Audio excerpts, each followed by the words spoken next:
Hello, and welcome to Prickly, a podcast from KJZZ's Politics Desk.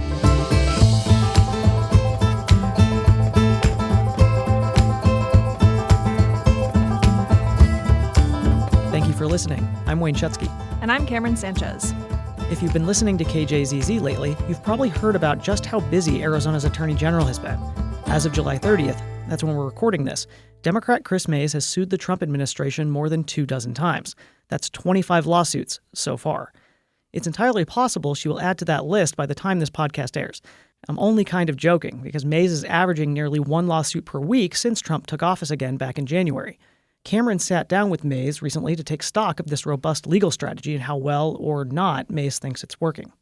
Yeah, so Mayes stressed that she is not the only one who's filing all of these cases. She's actually part of a coalition of about 24 Democratic attorneys general across the country.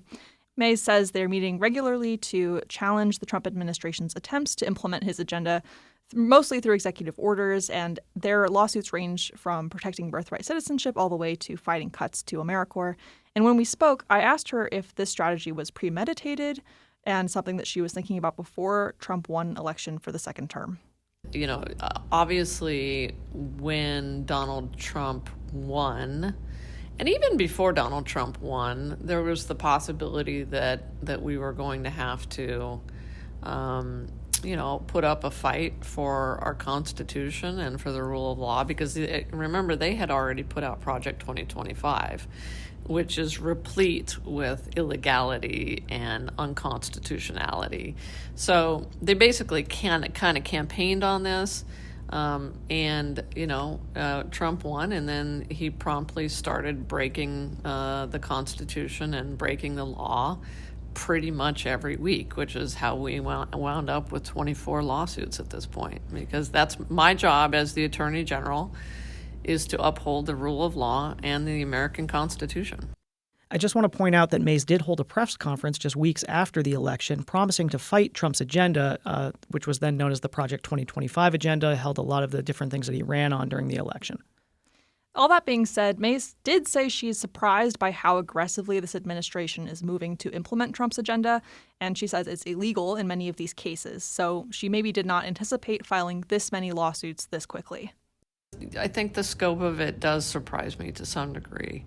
I think the blatant nature of the unconstitutional behavior is somewhat surprising to me.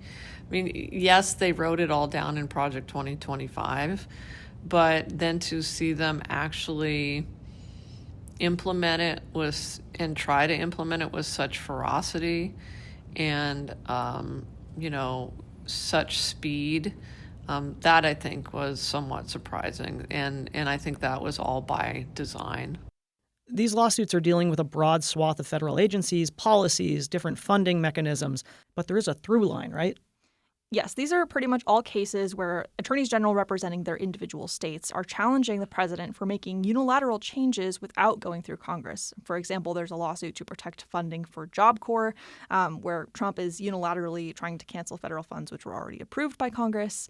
And Mayes said that no president, regardless of political party, has that power under the Constitution. We would do these lawsuits, regardless of who was the president. I think what gets lost in all of this is just how overwhelmingly unconstitutional this behavior is. And one of the reasons I feel so strongly about this is that we cannot have this be the precedent going forward. And I ask people to think about what would this look like if it was a Democratic president violating the Constitution every week. The Republicans and Democrats and independents would also demand accountability. So Mayes argues this is about the rule of law, the Constitution and separation of powers primarily.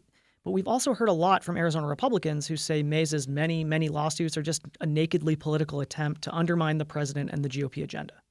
I asked Mayes to respond to that criticism, given that Trump already won the popular vote here in Arizona. We've achieved a preliminary injunction or a temporary restraining order stopping Trump or Elon Musk or Doge in 80% of the cases, or we've achieved a TRO or a PI and they've just given up. That's what I mean when I say we've achieved a positive result. Well, how would you respond to folks saying that Arizona voted for Trump and we should assume that then whatever Trump is doing is what Arizona voters want him to do? Well, what I would say is, yes, that is true that Trump won Arizona, but regardless of who wins the state of Arizona in the presidential election, the president still has to behave in lawful and constitutional ways. And the people of Arizona also elected me to uphold the Constitution. I took an oath of office to uphold the American Constitution.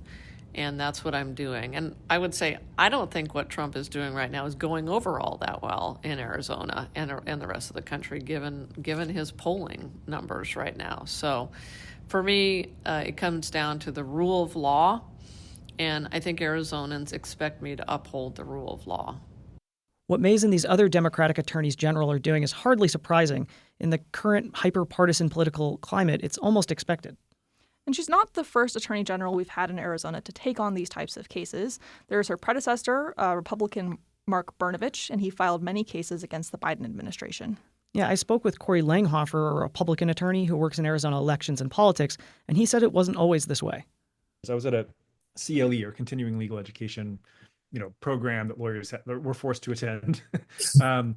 And someone talked about how this was a great idea that Republican attorney generals would be pursuing. And it struck me as so odd. Like, it was just a new way of thinking about the role of attorneys general. But it has certainly become the expectation now. In fact, I think it's fair to say that the AGs who don't do this are the outliers now. Langhofer said attorneys general weren't always so hyper-focused on what he called partisan cases. Yeah, so pre-Brnovich, it was Tom Horn. He was a Republican, and he overlapped with Obama. And Tom Horn, I think, was sort of the immediately previous generation of attorneys general. So before this trend came of age. And he was involved in a few lawsuits against the federal government, but really on the issues that were of peculiar interest to him or to Arizona. And then once that shifted then to Brnovich and now Mayes, they're kind of pressured by their base to be involved in every case that's of Democratic or Republican interest, right? So even if there's not much of a strong Arizona angle, they're expected to just be there. And in fact, I think it's fair to say that one of the reasons Brnovich was successful in his primary challenge to Horn was because the Republican base wanted a more partisan attorney general. Like, this is just what the primary electorate demands of their nominees now. That left us thinking about the validity of these lawsuits Mayes is filing. So recently, over the last few years, we've seen a lot of political lawsuits filed by politicians, by outside groups, political parties, which were tossed out by judges for essentially being frivolous, especially when they're related to elections. Is that the same thing we're seeing here? Langhofer says that's not really what he's seeing here. Even though the lawsuits might be more political in nature, he said that doesn't mean the AGs, regardless of party, are bringing outlandish claims to the court. I think generally the attorneys general on both sides are bringing cases with colorful arguments. There's usually a question about whether these states have standing in those cases, right? So why is Arizona uniquely affected by the federal law that's being challenged? But there is, a merits question about whether this order or that statute is constitutional. Because again, the quality of lawyering inside these offices is pretty high. And so where you do sometimes see judges dismiss these cases for lack of standing. Cameron, how do you think that analysis would land with Mayes based on your conversation? I think she would push back on the idea that some of the cases she's taking are not in the state's best interest. And many of these cases are still ongoing, but she points out that she's had some success in achieving preliminary injunctions to stop Trump's actions from taking effect in many of the cases. I think there is a huge return on investment associated with these lawsuits that we're filing. I mean, we are talking about, probably spending a couple $1 million through the salaries of our Solicitor General's office versus bringing back and protecting hundreds of millions of dollars, if not more than $1 billion, of funding for the state of Arizona, not to mention the human catastrophe that would have resulted from many of the cuts that Donald Trump wanted to illegally make. Remember, for instance, that he wanted to cut what's called the HIDTA, the high impact drug trafficking areas. That's how we fight the Mexican drug cartels. So literally Donald Trump, with this federal funding freeze executive order, which we successfully blocked, wanted to cut and defund the police. That's insane. It's nuts. I doubt he even realized that he was doing it, but they did it. And we stopped that, and we're still fighting the Mexican drug cartels in the state of Arizona. So Mayes is pointing to these very concrete reasons she's bringing the cases forward, preserving state funding and federal resources for things like law enforcement. But Langhofer says there are consequences to this hyper-partisan dynamic, even if he doesn't believe the lawsuits themselves are frivolous. When it comes to public confidence in an AG or the AG's office as a whole, which changes hands every several years, do you see any potential impact from this trend over the past several years, how people view the office? Yeah, I absolutely do. And I think your question sort of nails it, the suggestion that we have in the country right now a crisis of confidence in institutions. So when you say to people, what do you think of the Supreme Court? People have less confidence in the Supreme Court now than they did before, because it's constantly being everyone who loses a case says those guys are partisan hacks, right? That's the constant refrain. And they don't, I think that's unfair, deeply unfair to the Supreme Court at the US level and at the Arizona level. So it extends to the courts. When courts see a steady stream of partisan briefs from states, predictably based on the partisan affiliation of the AG, they also, I suspect, think oh, well, this is the Democratic perspective. They don't think this is the perspective of 26 duly elected attorneys generals. They think this is the Republican perspective, or it's the Democratic perspective. And that carries over to media coverage. I think it probably spills over to other areas of practice. So when someone is charged, a political figure is charged with a crime, there's immediately discussion about whether the person bringing the charges of the opposite party, right? And this crisis of confidence, I think, is really important. If people don't believe that the government is acting neutrally and fairly, that's a really toxic environment. In spite of those concerns, Langhofer says this is the new normal. Mayes and I spoke about this new standard, and specifically whether she thinks she's setting a new precedent for how future attorneys general in the state are going to act going forward. I hope so. I would hope that the next attorney general, if you have a president who is violating the Constitution on a near daily basis, would stand up for the Constitution.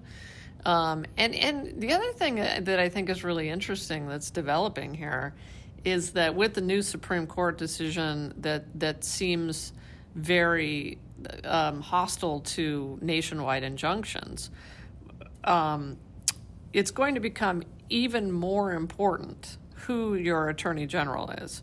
So in other words, if I wasn't the attorney general of Arizona and it was Abe Hamadeh who had won this race, we would not, the state of Arizona would not have been protected against any of those cuts, those funding cuts. All of the damage that is being done in Republican states right now on a daily basis would be happening to Arizona as we speak. And that, so it has set up a situation in which, because Arizona has me as their attorney general, we are protected, but Texas is not. Mississippi is not protected. Florida is not protected. And they are seeing right now some of the most difficult budget cuts, funding cuts, terrible implications as a result of what Donald Trump is doing, which is kind of ironic because they're very red states.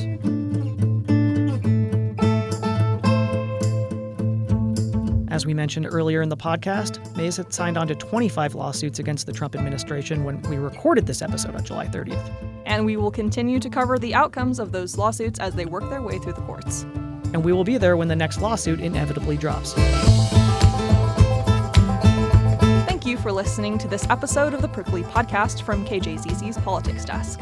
Tune in to 91.5 to hear our coverage or log on to kjzz.org. And please subscribe to the Prickly Podcast wherever you get your podcasts. Thank you.